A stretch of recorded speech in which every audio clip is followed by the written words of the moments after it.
You're listening to Montreal Now with Aaron Rand and Natasha Hall on CJAD 800.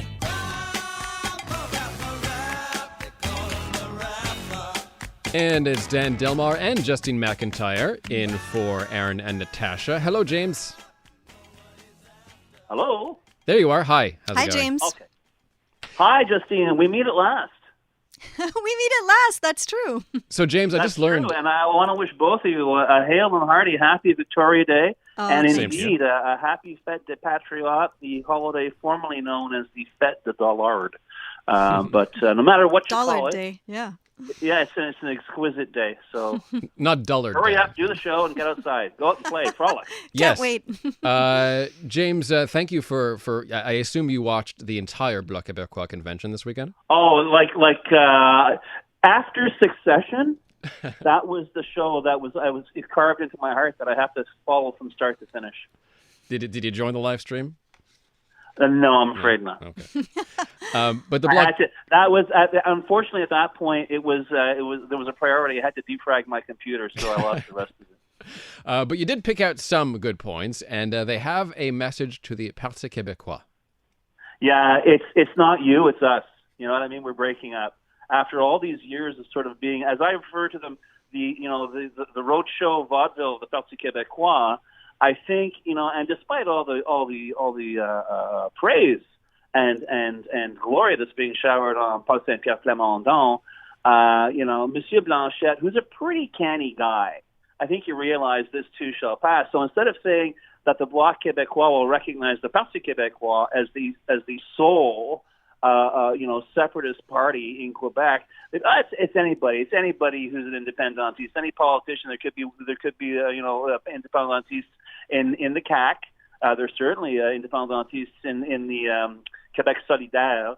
But it seems to me to be an interesting, rather reserved move on the part of the Bloc Québécois, which had an otherwise very smooth sailing, i.e. journalistically boring weekend, 97.25% approval rating from Monsieur Blanchette.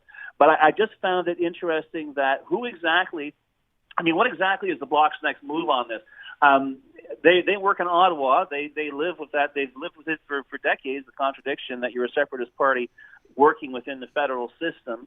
They're there to defend the interests of Quebec, and up until recently, and probably from now on as well, they have parroted whatever nationalistic bombast that nice Monsieur Legault likes to spout off. But I just found it rather interesting. One, that the motion was tabled, although the youngins this weekend apparently were just going crazy. It was sort of a I don't know. The separatist political equivalent of a rave, and they had about 100 motions there, all kinds of stuff. They want to delegalize all drugs, you name it. But yeah, it was interesting that this one got shot down. So perhaps the Bloc knows something we don't, or perhaps the Bloc knows something that everybody knows but likes to keep in the back of their mind because, the PQ has been around for half a century. It'll be interesting to see what it'll be like when they're not around, which, frankly, I think will be after the next election. All right, let's get to the 95 referendum back in the news today, and I with know, poking around there. Well, listen, Paul Saint-Pierre Plamondon, the leader of the Parti Québécois, says he's going to table a motion this week, as soon as possible, that the CAQ government declassify all documents, testimony, and other information related to the Grenier inquiry, which was held, as you'll recall, after the 1995, the hard-fought and narrowly won 1995 referendum on independence. Now, if it proves one thing right now, it's that Monsieur Saint-Pierre Plamondon has pretty much established what path he wants to take the PQ on in the future, which is obviously back to the past. The suggestion here, it's not suggesting, he's saying it flat out, that, the no side cheated, they spent all kinds of money. Quebecers have a right to know, and yes, okay, it's been nearly 4 decades, but they have a right to know what actually happened that night. And maybe, we'll find out other things as well, like all those ballots up in Laval that were perfectly legal and voted no, but for some reason were rejected. About 10% of them are rejected. This is the problem. I know that Monsieur Saint-Pierre Plamondon is a lawyer, but the old saw, never ask a question you don't already know the answer to. I'd respectfully submit that he doesn't know the answers to all the questions in there, and this could just as easily blow up in his face as work as a kind of, political defibrillator for the PQ's future. It seems like a bit of a Trumpist move also to say, find me those votes, find me those missing votes. Yeah, find me those votes, and you know what? It's like, it's funny you say that because, Justine, there's a lot of that to go around these days. And even just in Quebec, don't get me started with the feds, but even in Quebec, there is a real whiff of Trumpist kind of either innuendo or, as we like to say in these parts, the suspender snapping, the so-called nationalism, which is nothing more than looking for the next person to blame for problems they had nothing to do with. It is kind of scary, but yeah, absolutely. And it's going to be interesting. I mean, today's a slow news day, so everyone's picking it up. It'll be interesting to see how long the legs are going to be on this story. It'll also be interesting to see what Francois Legault has to say, because I frankly think he realizes he doesn't know all the answers either, and he'd rather leave that big, I was going to say can of worms, that super tanker full of worms, closed tight. Quite smart of PSPP, though, to grab that and make a headline with it. I mean, as they say, if you're not in the news, then you need to make the news, right? So that's what he appears to be doing. He's got some momentum right now. Simply because, but this is what gets me, he's like, compared to everybody else, he's like a normal, staid guy.